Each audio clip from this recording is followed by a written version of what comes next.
Hey, what's up? I'm Sebastian. I wanted to start this series as kind of like a vlog series to help people who are kind of in my situation to help benefit you if you're going through the same thing. And so I am currently prior service Marine Corps, and I will be transitioning into the Army. And the reason I decided to share this video kind of series is so that my situation is a bit niche, or it's not seen often, more so than other prior service. And that's due to the amount of time that I've been out of the military. So let's hop into it. I decided about 2 months ago that I was going to go back into the service. I decided on the Army, and I decided on the Army because I wanted to transition from the enlisted to the officer side, but finishing my degree while I'm in. And this is due to me wanting to have some form of community aspect while I do that. Since I've been out, I've moved quite a bit of times, and I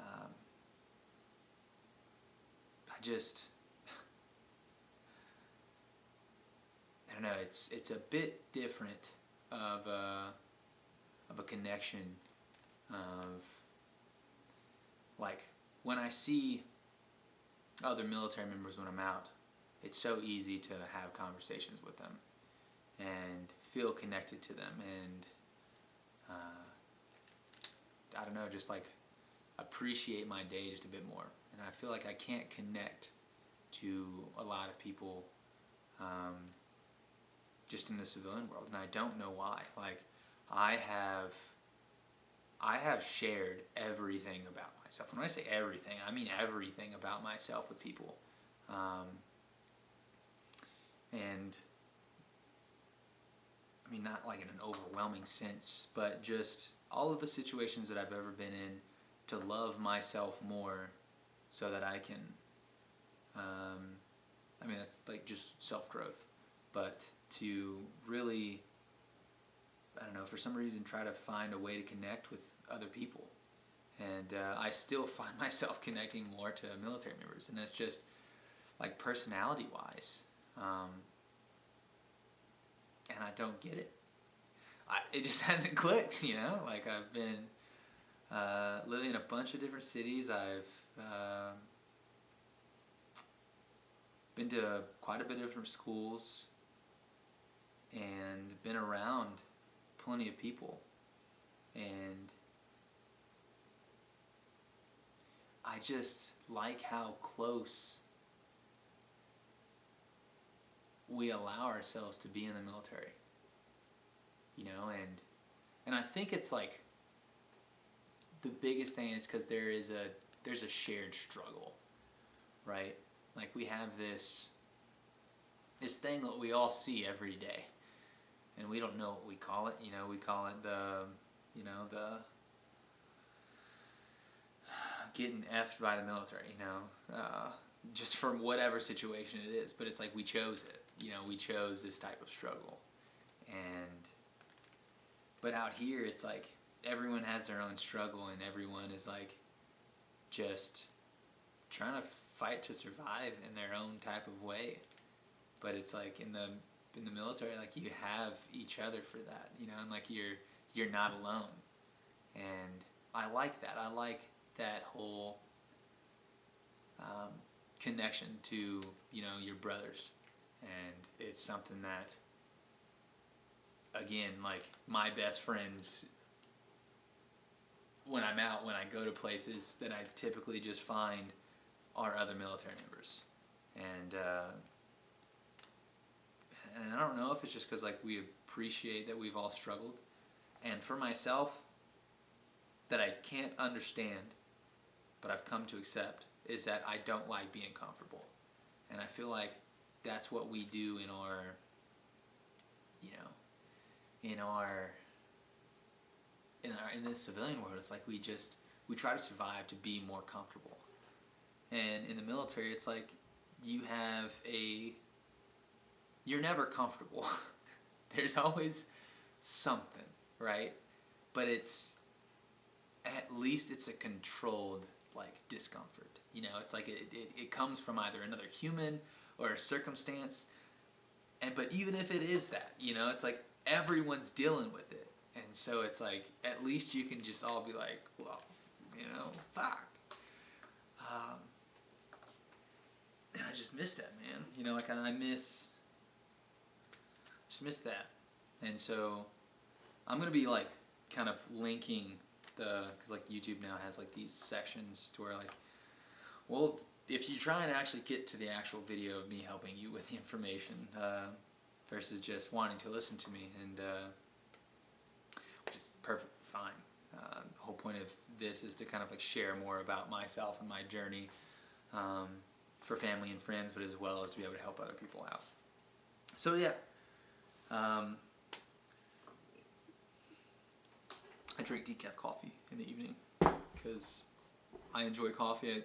The aroma, you know, the process of it out of my French press, and but yeah,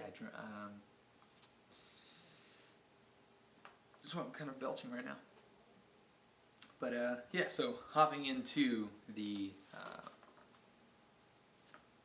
what was required. So after being out for 5 years, I decided that I wanted to get back in, and talked to an Army recruiter, reached out to him online, and they had me go in and sit down with them and figure out, like, all right, like, what's your, you know, what do you have and everything. So I decided to grab my, whatever you want to call your brown folder from the Marine Corps to other branches. And I don't know if everyone has the same folder color, just a folder with all your stuff in it. Well, mine had, like, this much when it needed, like, this much because I was missing so much stuff. And don't let your commands lie to you about holding on to your information. I was told that they hold on to, like, 5 to 10 years when it's actually 3. And this is the paperwork side. Like, this isn't just, like, the database of, like, holding you as a military, you know, prior service and, like, all of your information as far as, like, just the minute, I guess, or, like, just the general stuff, because they hold on that for, like, ever.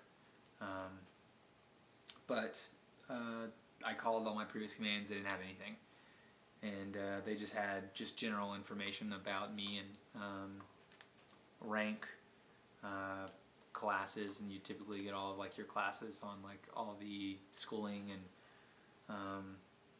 job stuff that you have done off of your JST if you're in the military or the Marine Corps. It might be the same thing for other services. But so yeah, brought my Social Security card, brought my birth certificate and my ID. Brought that to them. They're like, all right, dude, like, we'll start the paperwork process. Filled out all the paperwork. I'm going to pause and just say, for people who are married, I don't know if that requires your wife to also bring the same thing. I'm sure that would be same as your children. But I'm not, so I don't know.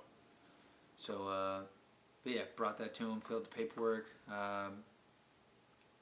They were having some issues with trying to figure out my rank, and because on paper I'm a sergeant, but I don't have a warrant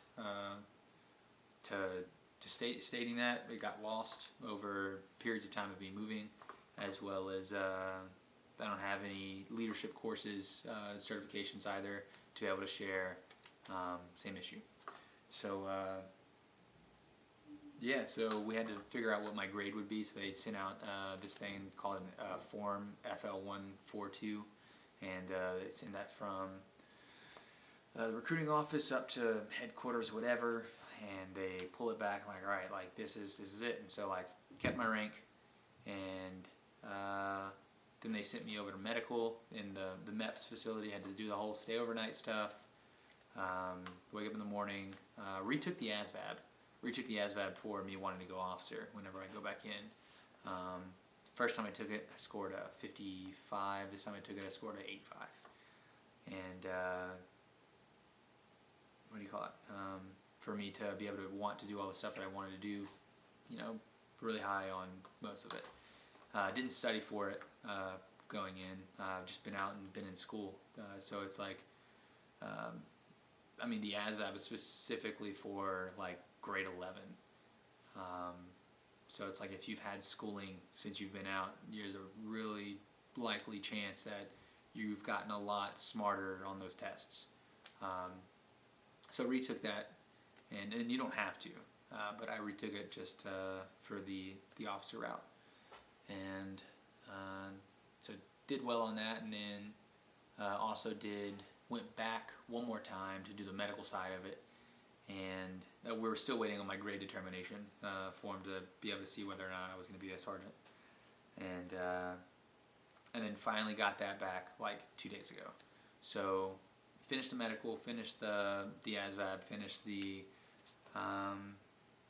grade determination, and now we're going to next week, because the day is December 3rd, 2020. Next week, we're going to be going in to then pick my job. And for those of you who are prior service, who are going from whatever branch into the Army, I suggest you look at the prior service business rules online to look at their whatever rate you were from a E1 to E6. They have the specific job classes and MOSs that you can select for prior service that are vacant. And then if there are no vacancies, then they have construed MOSs where it's like it's even less of an option. And just whatever the situation I'm in, I got the no vacancies. So there were 2 jobs that I wanted in the vacancies, and I was hoping, and I was being optimistic about, like, oh yeah, dude, I'm gonna get this job, going in and kind of like gonna enjoy it. And I was like, no. And so like I got to pick at least the 3rd MOS that I had wanted, and that is a 35 Foxtrot, which is Intel Analyst. And so yeah, that's currently where we're at. And then the next step is to leave in a month after I enlist. So that's probably gonna be January, for like the 1st or 2nd week of January, and and this is gonna like throw y'all for a loop, but we're going back to basic as a sergeant. For me, it was boot camp for the Marine Corps, but like I'm going into basic, and I think that is because of the broken service time that I had between. I mean, like I'm out of the IRR. Like it's 5 years past my. 5 years and 2 months past my EAS date. So, which I think is pretty cool, because like me, first time going in, I was like a little bitch in the Marine Corps. I had so much like just undesirable traits and habits that really kind of helped me to, I don't know, grow in that way, and I mean at the same time learning about the Marine Corps. But this time it's like it's not going to be so serious. Just from my perspective, like I don't know if they're going to train me in a serious tone. I'm sure that they will, but or they will or they won't. But I'm kind of just like I understand that it's just a part of the process, and it's I don't know. It's going to be fun in a way. I mean, in pretty much every way. I don't know, because I understand the whole thing, you know? Like, I don't know the Army information that much, but it's like, oh, dude, you could totally look it up. Because I've run into a friend who's like, oh, dude, I could tell you everything about the Army and this and that. And I'm like, nah, dude, we're just going to figure it out. You know, we're gonna kind of get that, you know, relapse to boot camp kind of experience, and so I'm kind of excited for that. And then I have like 16 to 24 weeks of AIT in Fort Huachuca, and that's pretty much all I know so far. I don't know like where people get stationed at or this or that. I don't know. I'm just kind of excited. I'm kind of excited for all this. Like I have a lot of like traits about myself that I really appreciate now after all of this time that I could actually bring forward to as like a leader, and I'm stoked about that. And so I just wanted to share this experience. and to kind of like continue it as I'm getting closer, and then we're obviously going to be paused for 10 weeks, and then maybe after that I'll be able to come wherever I'm at and grab my camera gear and start that process, wherever I'm at. I will be journaling while I'm in. During I don't know if, I'm pretty sure they have like downtime hour. So I will be journaling my process about me being in while I am in, and while I'm in as a sergeant, going through basic, and then going through, just through basic, because I won't be able to have, but even if I do, like, I've been told that I might be able to have my phone. I don't want it. Like, I think that takes away from the overall experience. So I'm going to be leaving that wherever that's at.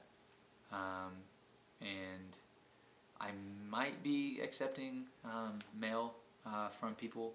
So if you are a family or friend, I'll be sure to leave that with a person who I know is going to disseminate that. That's my mom. She really appreciates everything I do, and whenever I was in the Marine Corps last time, she kind of like, anyone who ever wanted to reach out, just like they contacted her and she just sent them everything. So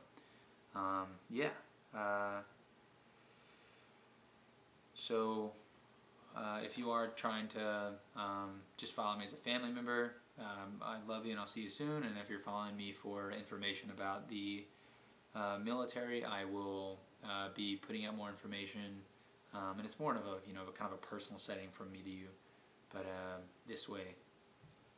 But you'll see me soon along the journey. So yeah.